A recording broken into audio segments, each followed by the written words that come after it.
to 4. Do you have a gardening problem? We can help you with that. A program dedicated to help you grow a better garden, maintain your landscape, grow healthier trees, make that grass look a little bit greener, as well as preserving what you grow. We're here to help you with your gardening problem. You're tuned in to Garden Talk Radio. You are listening to the most informational-packed hour of garden-focused radio in the country and on the internet with your host, husband and wife team Joey and Holly Baird. This is the Wisconsin Vegetable Gardener Radio Show.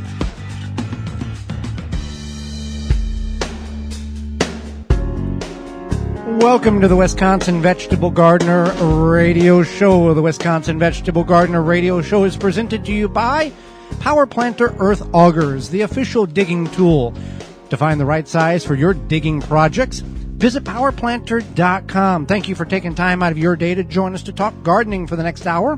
Whether you're listening to us through your radio on one of the 16 stations that is broadcasting our program, through a simple radio app, the TuneIn app, through our website. That website is the WisconsinVegetableGardener.com under the Season 4 tab at the top of the page. Podcast replay or in-studio video replay. We thank you for being part of the program.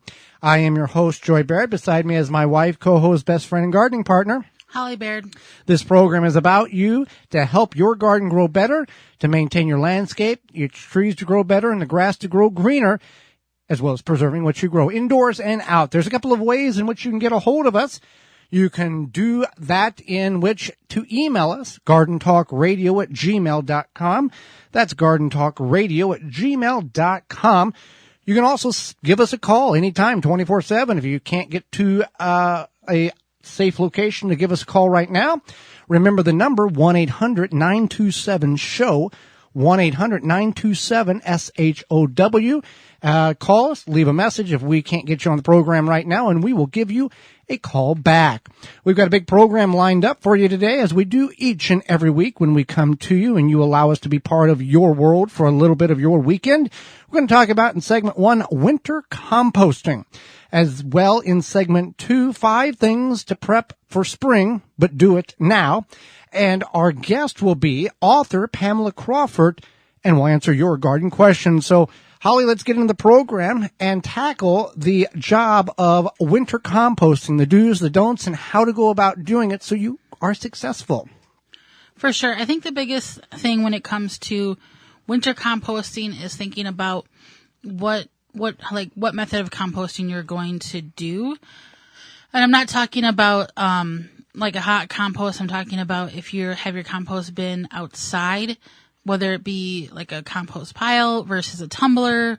It's good to think about that because depending on where you live, you could face some challenges. Right, up here where we're located and many parts of the country that hear our show each week on the radio are very, very frigid temperatures here in southeast Wisconsin.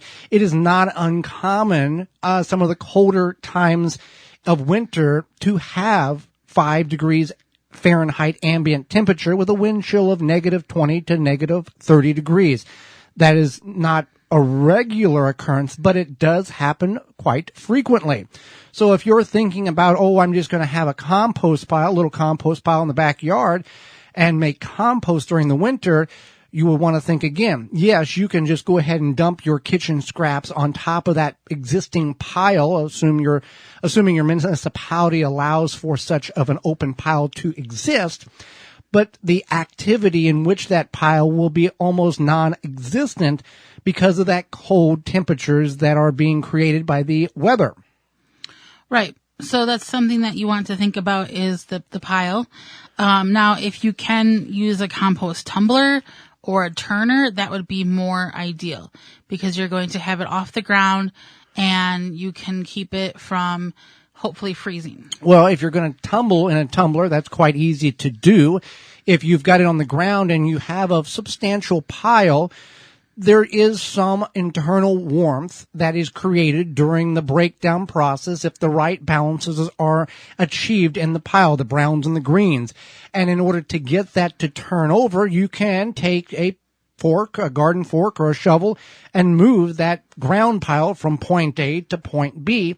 Or you can go to powerplanter.com and get their 36 or 48-inch auger and attach it to your drill and mix it that way as well, and make it very convenient as a composting mixer.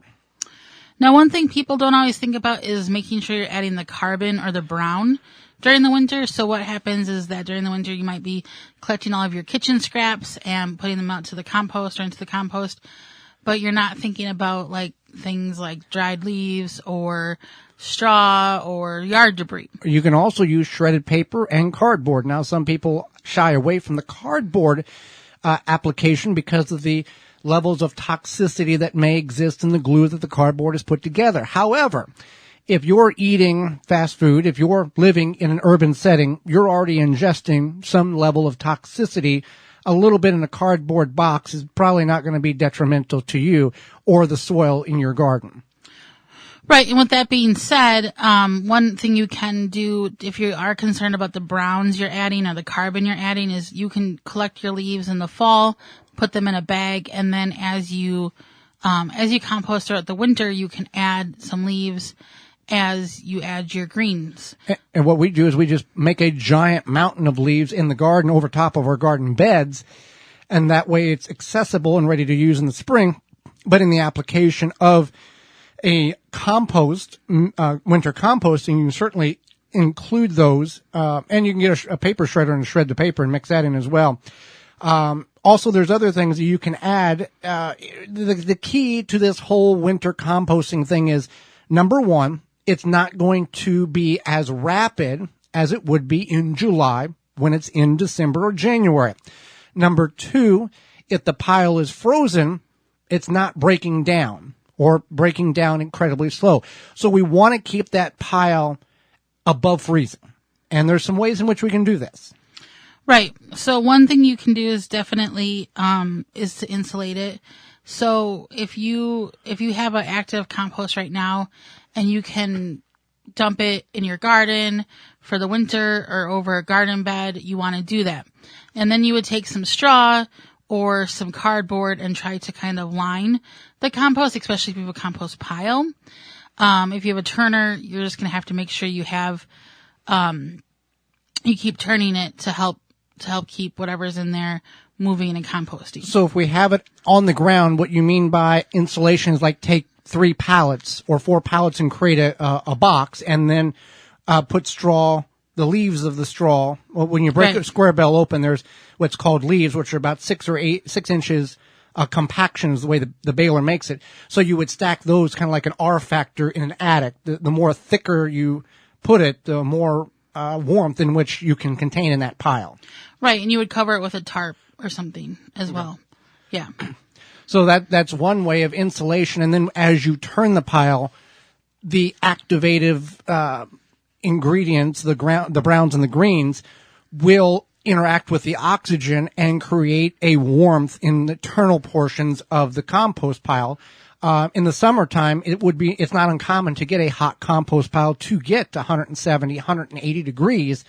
Some of these large manufacturers of compost in the humongous mountain windrows, as they are defined as, they have very successfully roasted turkey wrapped in tinfoil in these mounds of compost because it's over 200 and 250 degrees in the center of these things.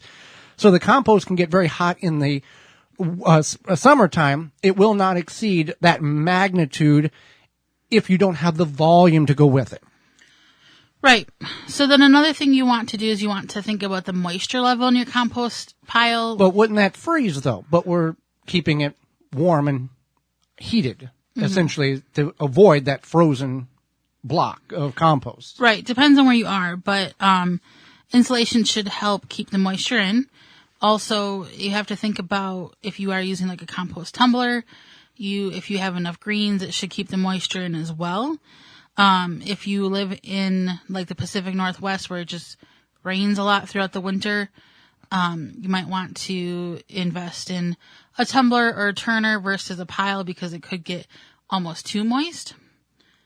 Well, when we talk about, we're all familiar with a tumbler, whether it's homemade out of a 55-gallon drum or commercial grade tumbler of many shapes and sizes and capacities. When we have it on the ground, the size is the key here. Now, the pile should be about 4 foot in diameter and about 3 foot deep. So you've got a very good size amount of material in which is breaking down over this time period. And again, you can cover it with a plastic tarp, or there's cloth tarps that are a little more thicker that may hold in that the heat a little bit better. So you can do that as well. Put rocks along the edge so that the tarp doesn't fly over. And the other thing with winter composting in any aspect of it, when it snows, the snow is actually an insulation. It creates there's a certain chart that based on the number of inches, it equates to the number of R factors as the insulation would be in your attic or in your walls. When it snows on the farm, let's say this time of year, it snows. We've got a lot of rain and it snows, but it doesn't freeze the ground, so you're still breaking through the soil, and you can't get out and harvest the crops. You want that hard freeze before the snow. That way the equipment can travel over without breaking through. That snow insulates that ground and keeps it from freezing. So when you get the snow on the tarp or on top of your pile, that's actually a good thing. It's holding the heat in, even though it doesn't seem, it's counterintuitive. It does hold and keeps it from freezing. Right. So that is snow is actually can be very insulating, as you'd said. Now, if you just determine that outdoor composting is not for you, you're just going to maybe just have a compost pile and you're like, I don't want to try to insulate it. I don't want to try to do this, blah, blah, blah. None of this mumbo jumbo stuff. Yeah. Mumbo jumbo stuff. You're like, my compost pile is none of your business.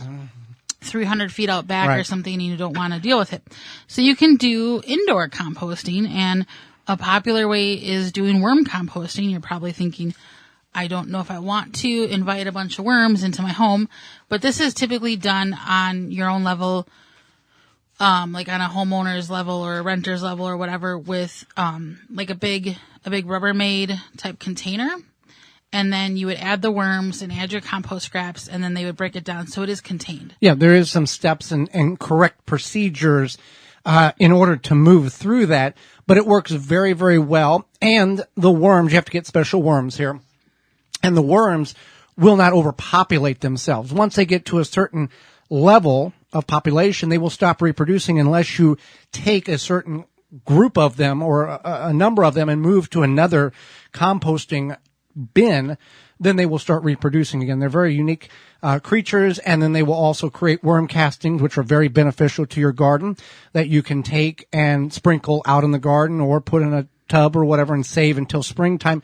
Or you can save for seed starting. You can directly sow plants in worm castings as well.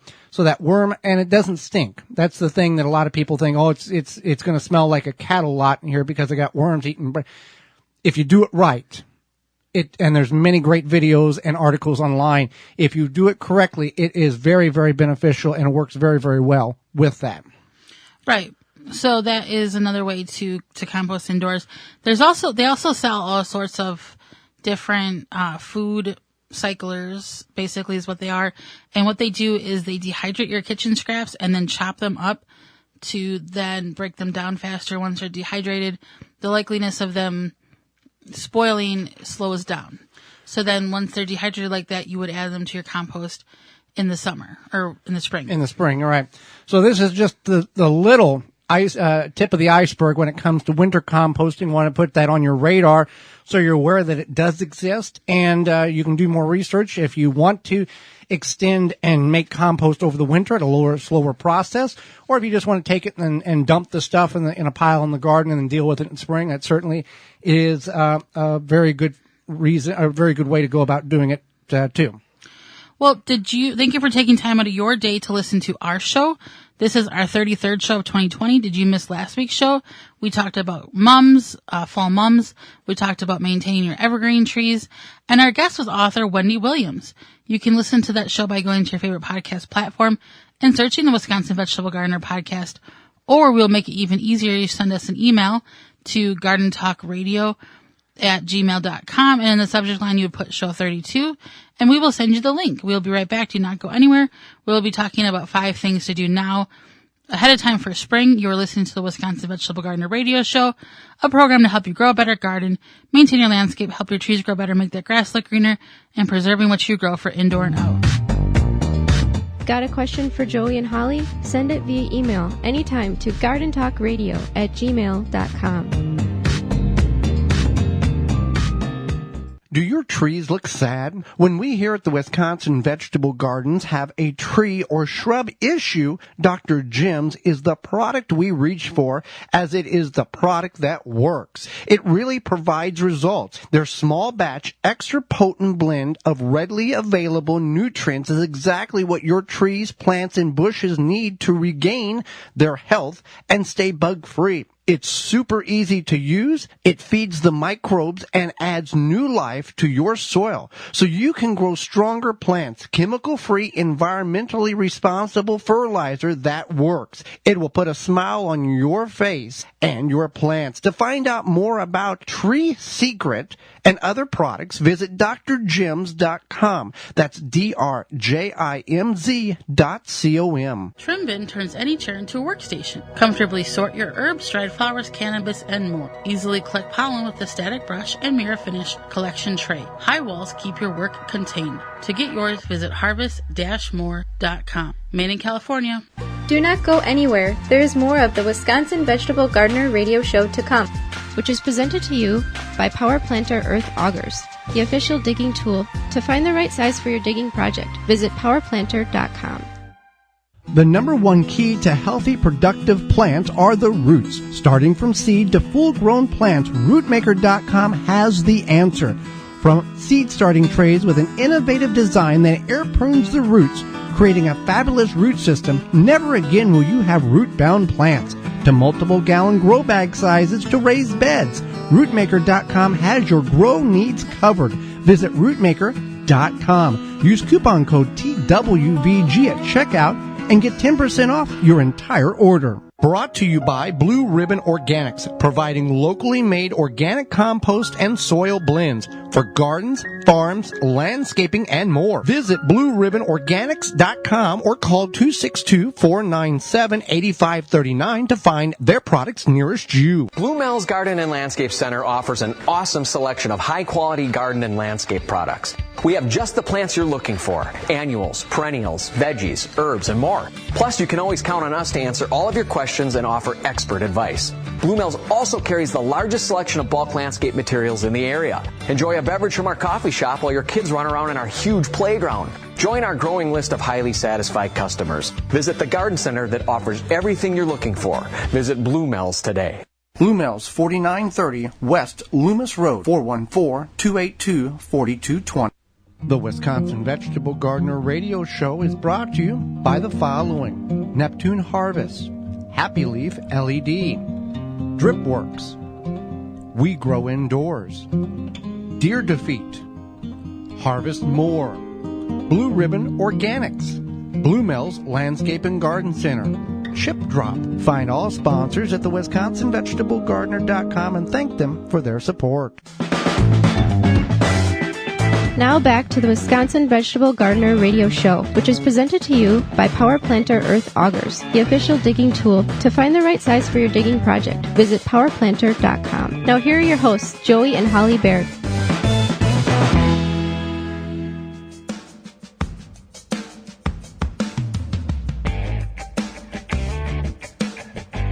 So as gardeners, as homesteaders, as preppers, whatever you want to call and label yourself as, or just a human, we want to prepare ourselves and make moves ahead of time so we're not so pressed for time or feel overindulged or over anxious about, hey, all these things have to be done yesterday and it's 2 days from now. So what we talk about here, we're going to go over about 5, 6, 7 things here in which we can do now in fall that will accelerate and prepare and be done, for the most part, when spring comes and you feel like you've got 3 days to get the whole garden planted, and which is not necessarily true, but we all put ourselves in that box where we think that Well, it's long range forecast. Everything's going to go good. Got to get everything in the ground now, which we'll talk about that next year in season 5 on how to pace yourself and do things right the first time, and not be overwhelmed. So, Holly, let's go through the list here and see what we can prepare for now, so we don't have to do as much in the spring in certain areas. Yeah, I think definitely. You were putting yourself in a box. I was putting myself in a box. So, which is not a good idea.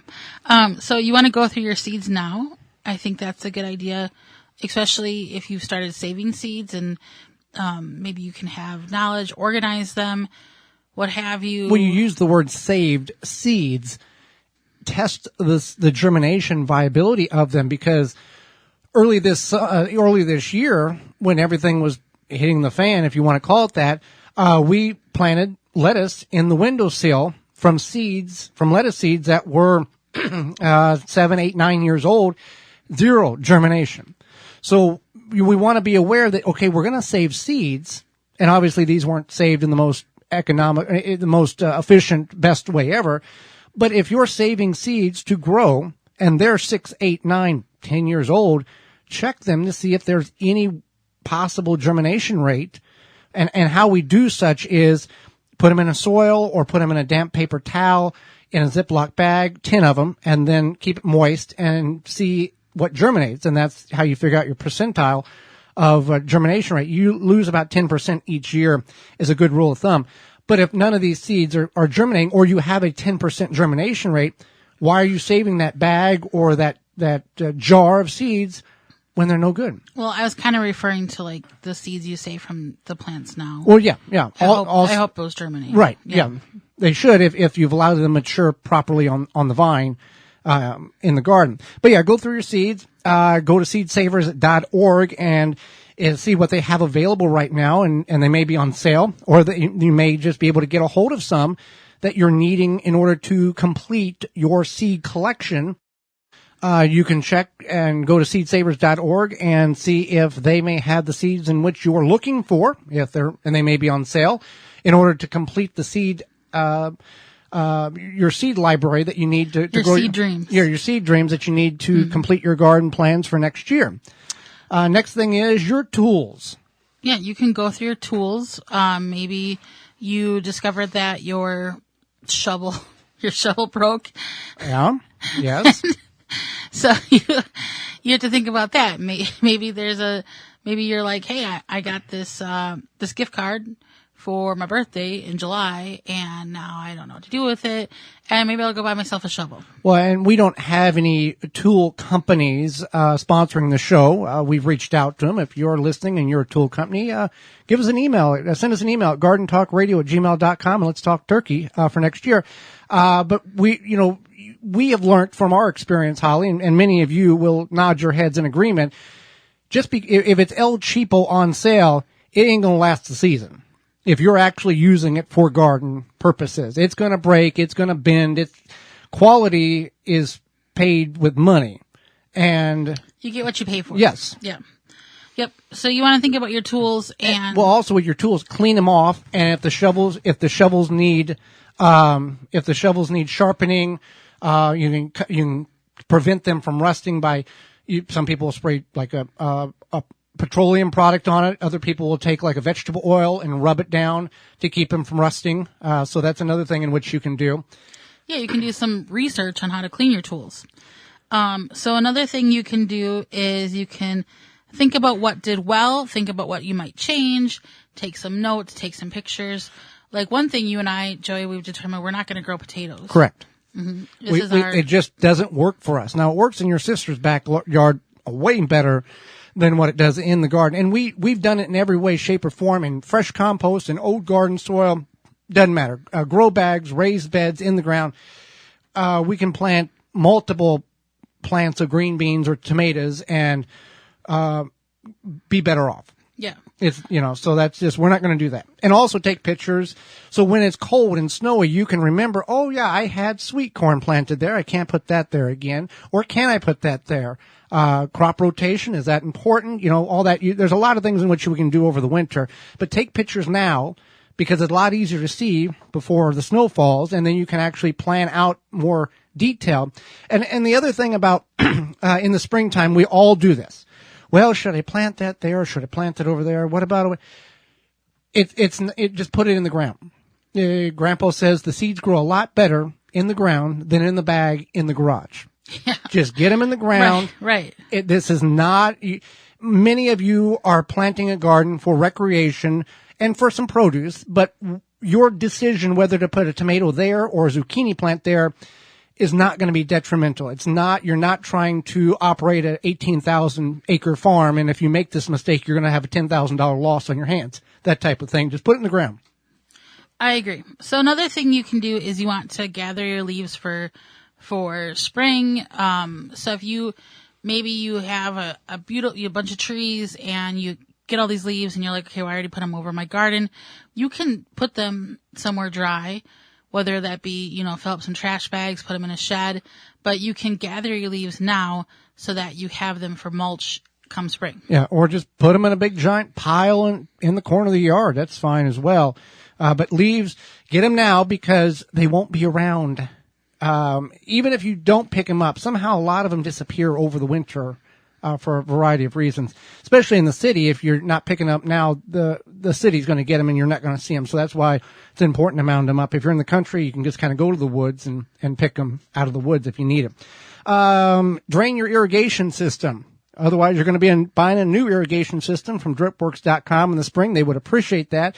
But also, they would much rather you drain it now to get the water out of it because water expands and will break the hoses, the feeder lines, and the drip tape and all the emitters. So what we have done, and if you have the capabilities of having a air compressor, you can blow the lines out that way, or you can get a shot vac or an upright vacuum that you can revert the air to blow out instead of the vacuum in port. And then you can tape the hose to the feeder line and you can actually blow the water out of the irrigation pipe with the vacuum. Even if you have a little residue left in the pipes, that's very minimal. That's not going to hurt anything. It's whenever the pipes are loaded full of water, that's when the problem occurs and the cracks and the pops and the replacement needs to happen in the spring. So we want to be able to be sure to drain the irrigation system out. Toss out the diseased leaves, the early blight, the bean rust. If kept in your garden, you can reintroduce that. If kept in your compost pile, you can reintroduce that in the spring because you've kept it warm enough.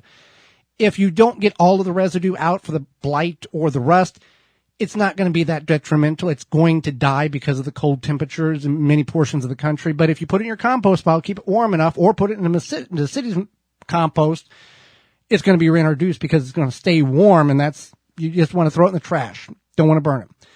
You can also construct some low tunnels in the garage or the shed and get those ready if you want to get an early jump start on that in the spring. Certainly there's many good videos online in order to do such. Or even grow boxes. Is that what they're called? Yeah, grow boxes. Grow boxes. Yeah. Maybe you want to construct that or think about gathering supplies for that. Think about what you might have.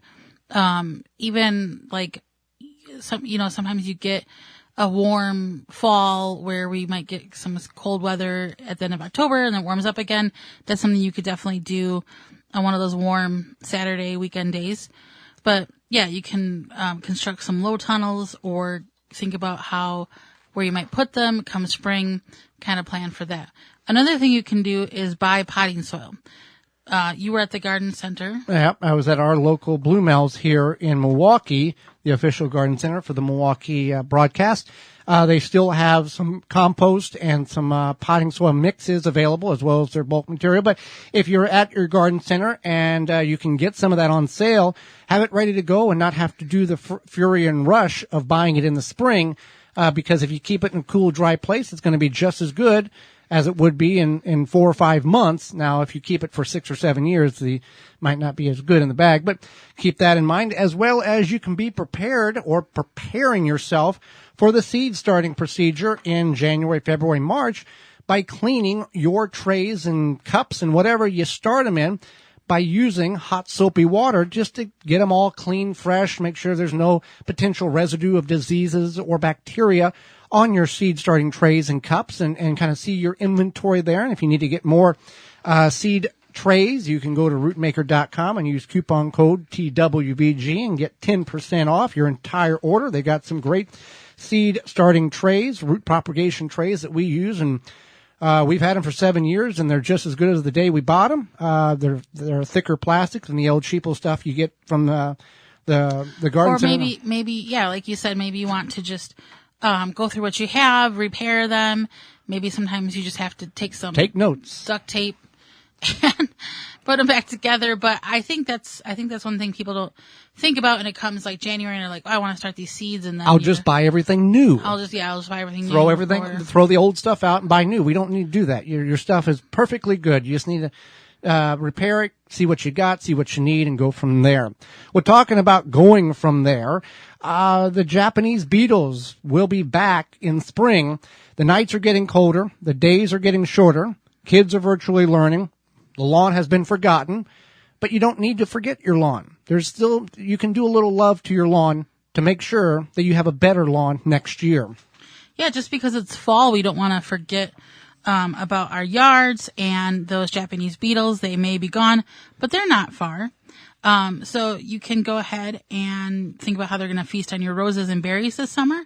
They laid eggs in your turf, and so that they can start again next year.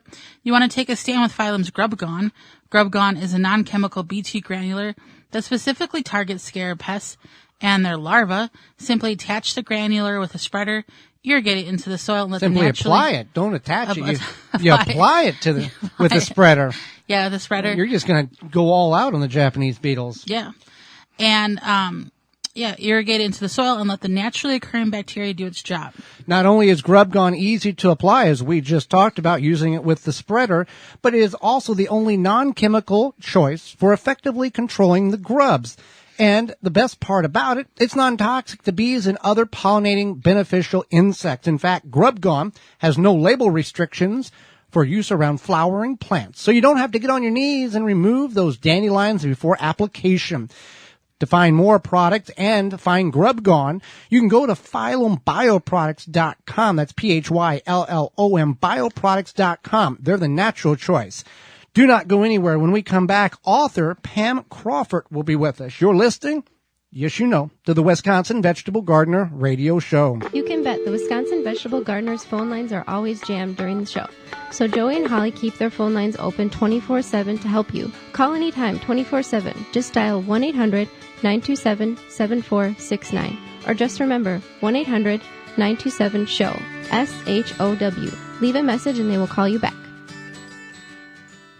Planting conditions are always favorable with the Power Planter Earth Auger. No matter what the job is, Power Planter has the right size for you. Simply attach to a drill and let the Power Planter do the work for you, creating holes fast and efficiently with ease. Find the size that fits your project at powerplanter.com. Did you know fall is the best time to plant grass? It's true. With Pearl's Premium Ultra-Low Maintenance Grass Seed, it needs mowing only once every 4 to 6 weeks rather than weekly. Pearl's Premium Grass grows 4-foot deep roots, so it needs 75% less water and outcompetes other grasses and most weeds without chemicals and stays green year-round. Buy Pearl's Premium Grass at Whole Food Markets in New England, quality garden centers, or buy online at pearlspremium.com. That's pearlspremium.com. And put in the discount code, my name, Joey20. That's Joey20 for 20% off discount today and tomorrow only. Pearlspremium.com, the best grass seed you'll ever grow. Do not go anywhere. There is more of the Wisconsin Vegetable Gardener Radio Show to come, which is presented to you by Power Planter Earth Augers, the official digging tool. To find the right size for your digging project, visit powerplanter.com. Pomona's Universal Pectin is a high-quality pectin that gels reliably with low amounts of any sweetener. If you're trying to reduce the amount of sugar in your diet, you'll love Pomona's Universal Pectin. Now you can make healthy homemade jams and jellies sweetened to your taste. You can use sugar or honey to sweeten. Pomona's Universal Pectin keeps indefinitely when stored in an airtight container. Easy to use, versatile, and comes with directions and recipes in every box. Find out more and where to buy at PomonaPectin.com. Also available at natural food stores and online. The Wisconsin Vegetable Gardener Radio Show is brought to you by the following: Phylum Bioproducts, Dr. Gems, MI Greenhouse LLC, Green Gobbler, Water Hoop, Seed Savers Exchange. Find all sponsors at the WisconsinVegetableGardener.com and thank them for their support. Blue Mel's Landscape and Garden Center is the place for your bulk material as well as some of your fall festival items. They've got a few pumpkins left. They've got a handful of ornamental peppers available, and when they're gone, they're gone. Also, keep in mind that the bulk material yard will close at the end of October.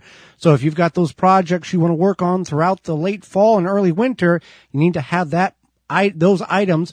Whatever you want to pick, 40 varieties to choose from, largest selection in the area, either picked up or delivered by the end of the month. You can find all this at Blue Mel's Landscape and Garden Center at 4930 West Loomis Road, just off of Layton and Greenfield. Give them a call at 414-282-4220 or visit them online at bluemels.com. Now back to the Wisconsin Vegetable Gardener Radio Show, which is presented to you by Power Planter Earth Augers, the official digging tool. To find the right size for your digging project, visit powerplanter.com. Now here are your hosts, Joey and Holly Baird. Welcome back to the Wisconsin Vegetable Gardener Radio Show. Holly, let's go to the hotline and bring in our guest for this week. Pamela Crawford is an award-winning, nationally known landscape designer and author of 10 best-selling gardening books. She has successfully designed over 1,500 landscapes in the last 25 years. Her beautiful designs are routinely covered by newspapers, national magazines, and television. Welcome to the program, Pamela. Well, thank you very much. Well, we appreciate you taking time out of your day. Now, you're very passionate about container gardening. First of all, why is that? And why are container gardening so important? I know a lot of people who want to garden have the mindset of, well, if I can't grow it in the ground, I can't garden. There are a lot of reasons. I mean, first of all, what attracted me to container gardens were the absolutely gorgeous containers coming in from Asia, particularly Vietnam. As somebody who designs landscapes, we need accents that are gorgeous, and they provide that. And then from a growing standpoint, vegetables, for example, are a lot easier to grow in containers. I remember one year that was particularly rainy here, and all my neighbors' vegetables were dying from fungus, and mine and my containers did absolutely extremely well. Another reason, the bugs don't seem to like to walk up the side of them. I didn't get anywhere near as many pests as the people around me who had them planted in the ground. The other thing is instant results. You can go to a garden center, buy some flowers, bring them home, put them in a beautiful pot, and you've got instant garden. Container gardens are not planted normally to go forever. You plant them to go for a short time, so you plant the plants right next to each other, and voila.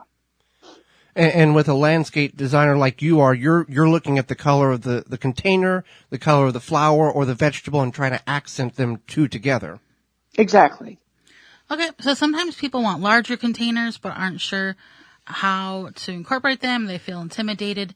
What are some tips for incorporating larger containers into a landscape or even as an accent piece? Okay, first of all, larger pots are easier than smaller pots because they hold more water and they hold more soil. The plants get bigger and they're happier. And I think people who just got the hang of using them would be very, very happy with them. One of the places I love is on either side of a front door.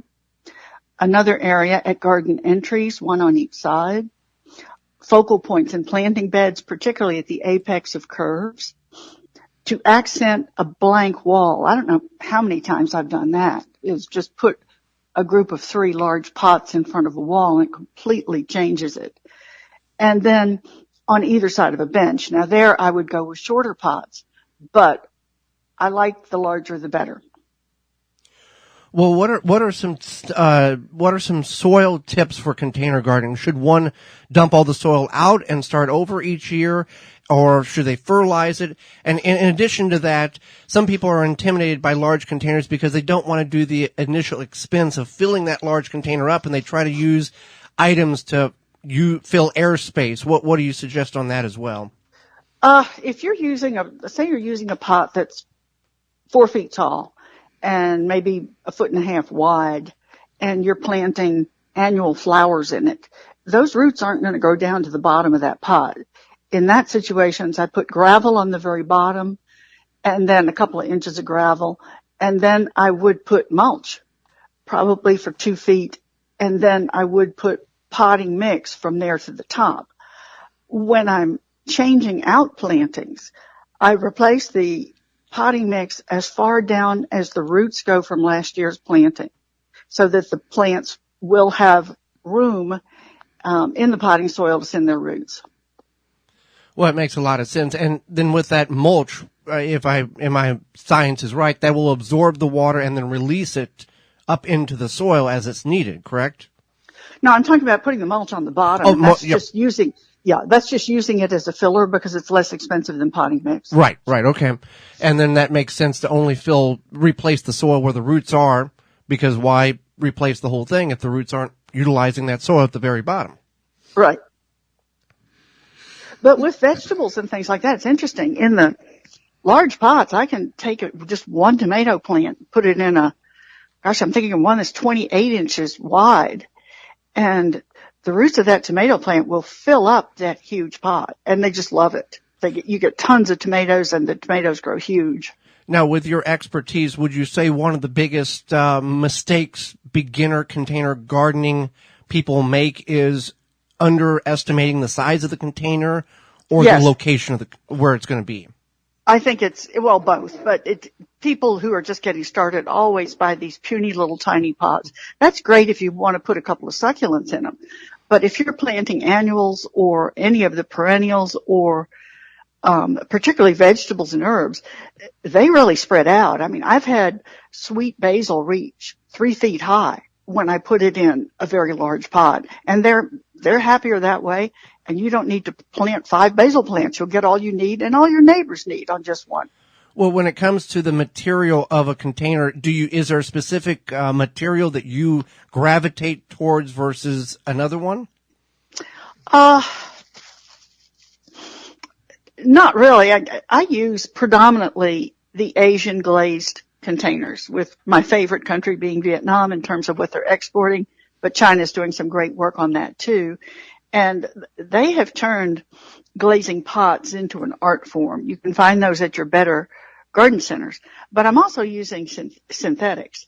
I'm thinking there's a company called Lechuza, a German company, who makes self-watering containers that are just fabulous. They're actually made out of plastic. I would never have guessed it when I used them because they're very attractive. So it's more the appearance of the container. I haven't found a whole lot of differences in terms of materials, and I think I've tested everything that I've ever found a container made of. Well, that's interesting. So, we are talking with Pamela Crawford. She is an author and a nationally known landscape designer. Now, what is a living wall? Maybe some people have heard of this, not really quite sure what it is. They might just be thinking of like ivy growing up the side of a building. How can people plan for that now to grow next spring or whenever their ideal growing season is? Okay. Living wall planters are still relatively new, and they got started with the whole biophilia movement of adding green to cities, and they were developing these really creative planters that hung on a wall, and they planted plants all along the wall. And the idea was to give people a relief from hardscape in the city and also to give them more oxygen. So the problem came in is that the type of plants that do well there are epiphytes. And epiphytes are plants that normally grow up something, like are growing up a tree. And it's taken a lot of years of trial and error. And I still don't think we're there. The ones I see in public places and the ones I've been able to look at close up for a long time have a lot of plant replacements going on. And probably it's just trial and error that they're figuring out what to put in it. I developed a small one, I guess it's just called Pamela Crawford Living Wall, for consumers to use for short term. Let's say you want something for a summer. These are just squares, and you can put as many squares together as you want to make them larger and larger. And those work with annuals, or they'll work with herbs. And that's just that's just made to have a decoration on a wall. Not a permanent long term, but more of a seasonal. No, because the roots are constricted. And once again, it's the epiphytes that are going to make it long term, which are the ones that are used to sending their roots out and around whatever it is they're attached to, right. like sending it around a tree or around a wall. And I haven't done a whole lot of testing on those. Okay. So you have a book coming out in January. It's called Easy Patio Veggies and Herbs. And, I mean, obviously it's about patio veggies and herbs, but maybe you can tell us more about what it entails, and then also maybe something specific in that book that would be interesting to our listeners. Okay. This is a continuation of some other vegetable books that I've written. I wrote one on vegetables and flowers in containers. I wrote another one on herbs.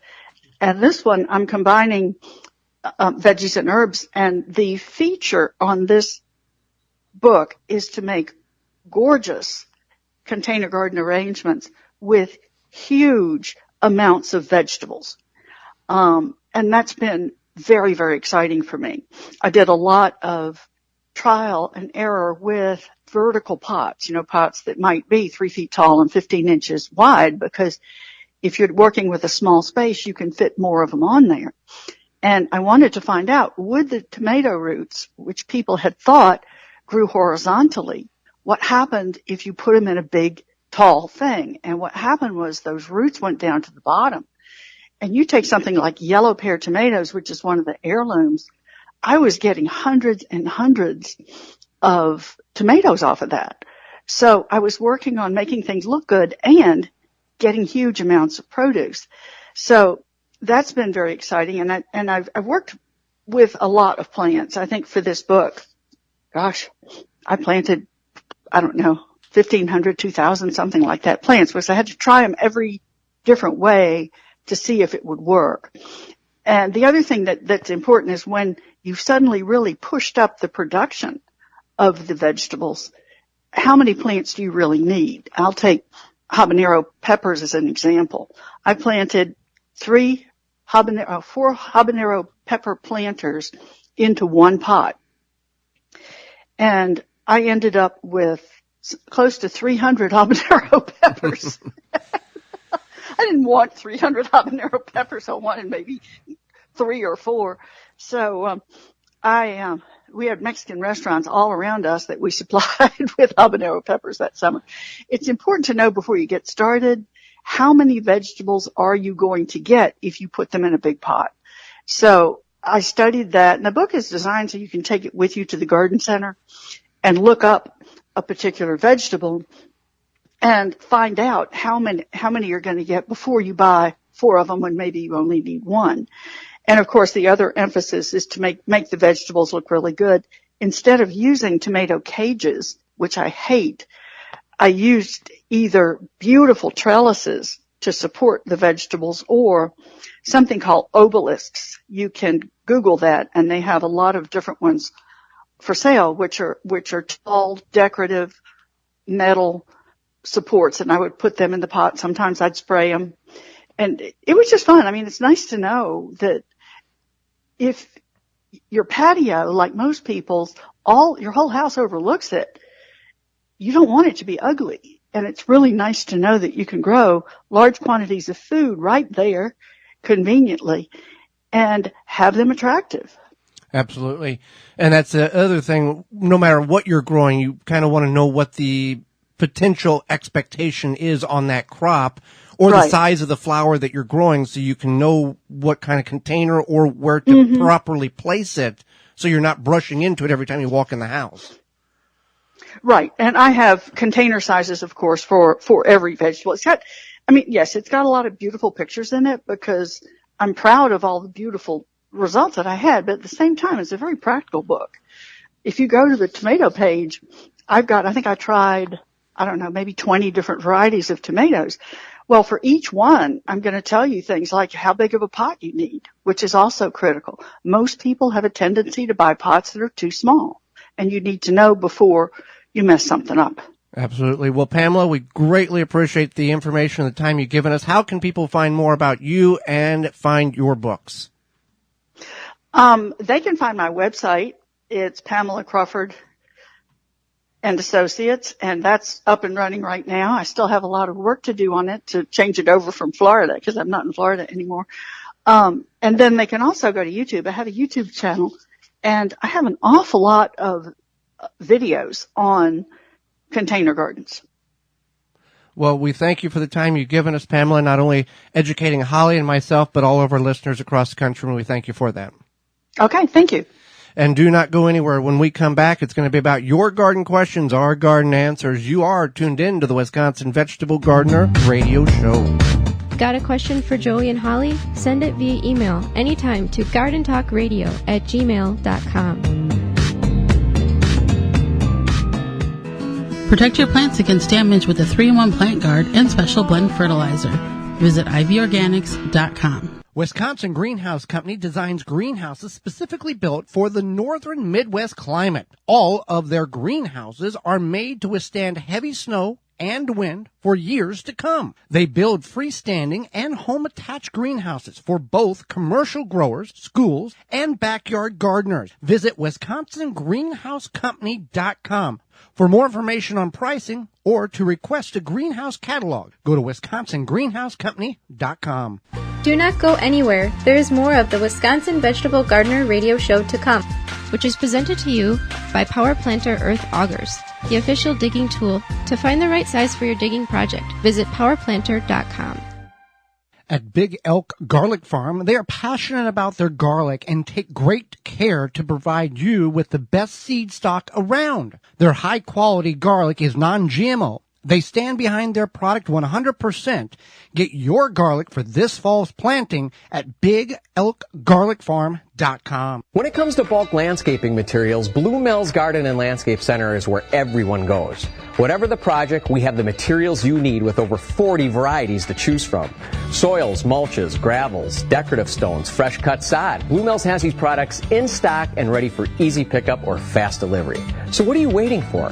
Now is the time to get your yard back into shape. Stop in and pick these materials up or call us for delivery today. Nobody does bulk landscaping materials better than Blue Mills Garden and Landscape Center. Blue Mills, 4930 West Loomis Road, 414-282-4220. The Wisconsin Vegetable Gardener Radio Show is brought to you by the following: Power Planter Earth Augers, Ivy Organics, Root Maker, Pomona Universal Pectin, Chapin Manufacturing Incorporated, Pro Plugger, Tomato Snaps, World's Coolest Floating Rain Gauge. Find all sponsors at the WisconsinVegetableGardener.com and thank them for their support. Now back to the Wisconsin Vegetable Gardener Radio Show, which is presented to you by Power Planter Earth Augers, the official digging tool. To find the right size for your digging project, visit powerplanter.com. Now here are your hosts, Joey and Holly Baird.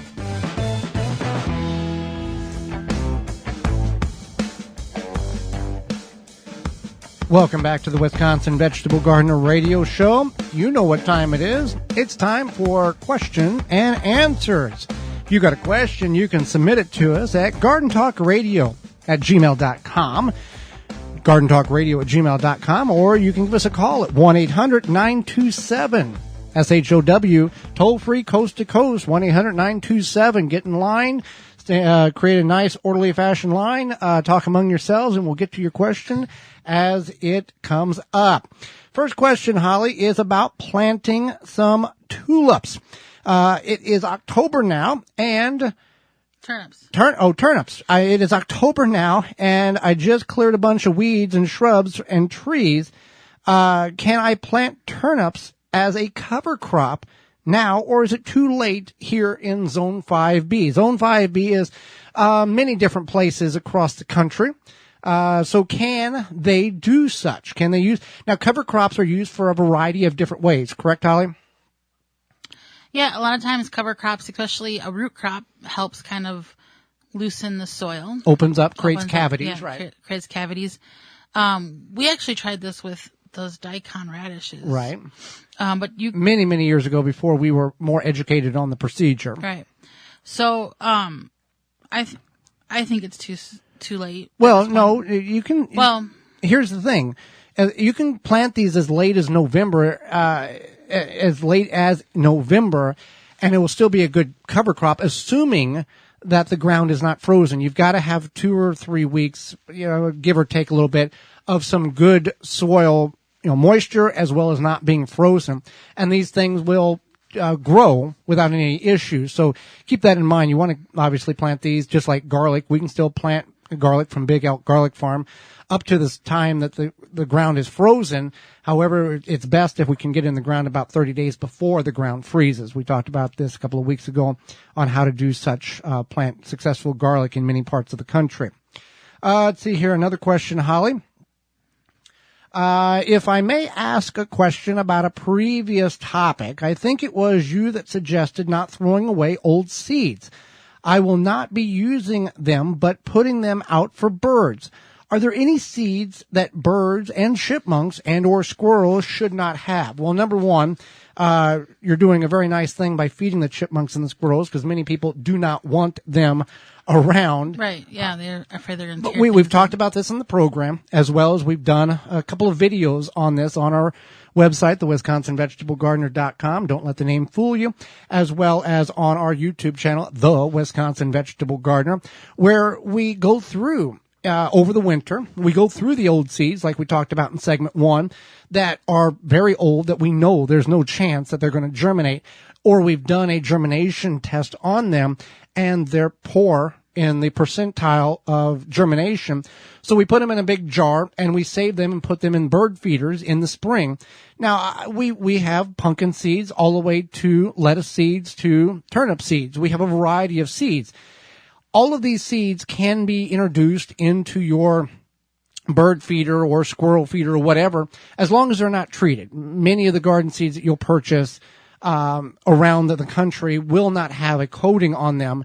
Some seeds are coated with a clay substance around them and then also painted for visibility purposes whenever you plant them in the ground.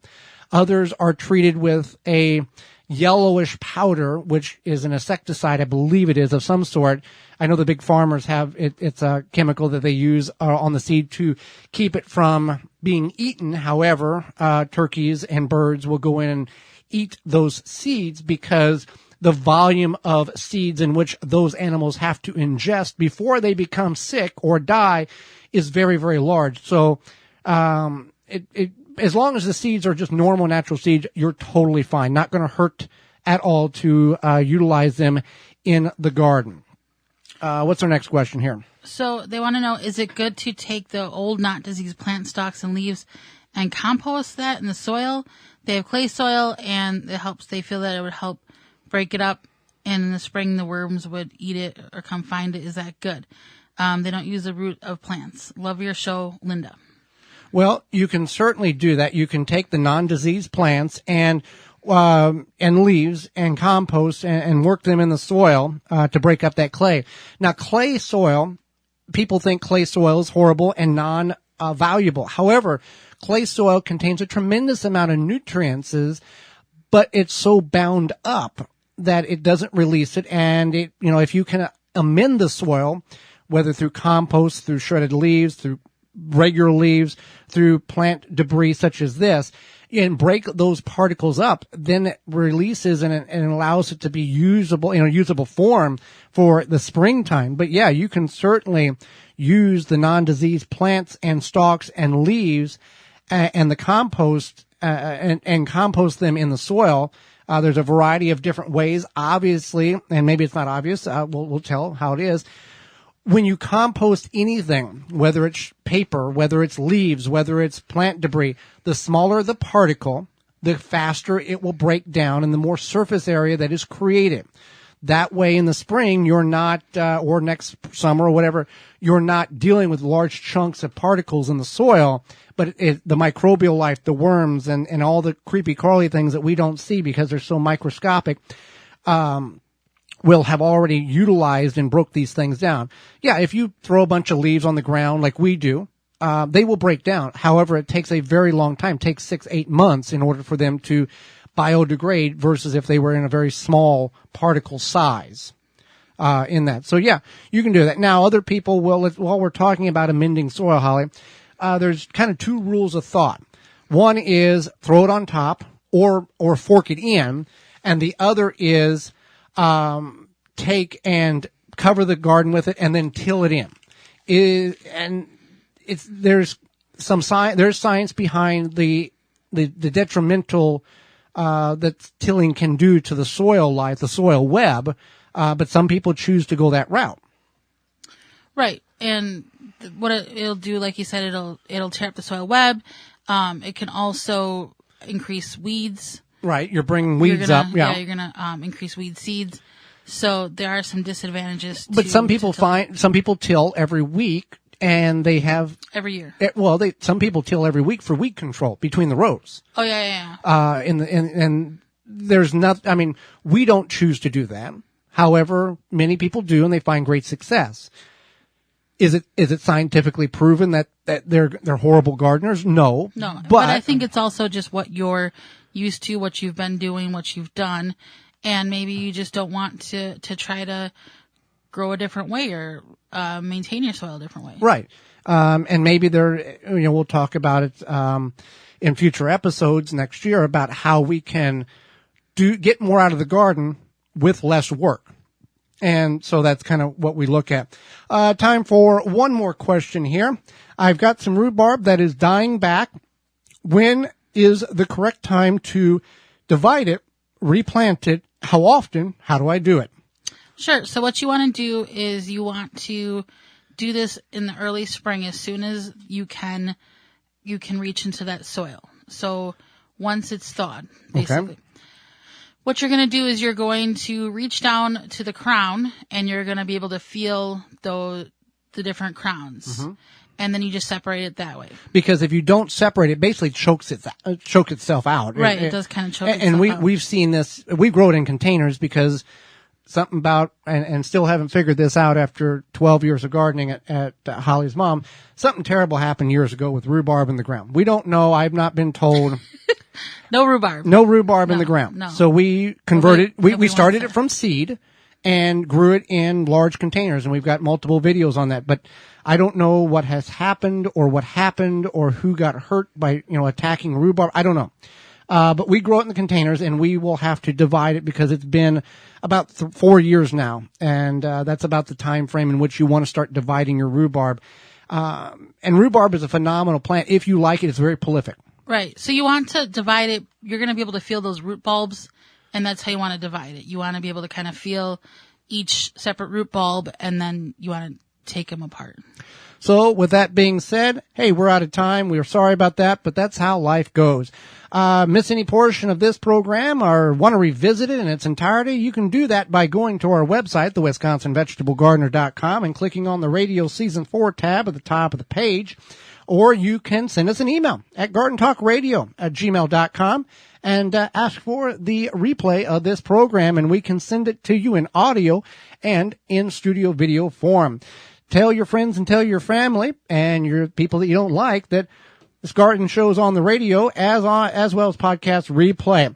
So join us next week on the show. We'll be talking about different types of gardening methods. Obviously, we're in the latter portions of the growing season in many parts of the country, but many people are not aware that there are so many different ways in which we can produce our own food, whether from inside in the basement all the way to everything outside. So we'll cover some of those popular ones and very unfamiliar ones next week, as well as growing your own herbs, spices, and teas. That'll be an interesting conversation, as well as the canning diva, Diana Deverox will be with us, and your garden questions. So until next week, for Holly Baird, I'm Joy Baird, and we will see you in the garden.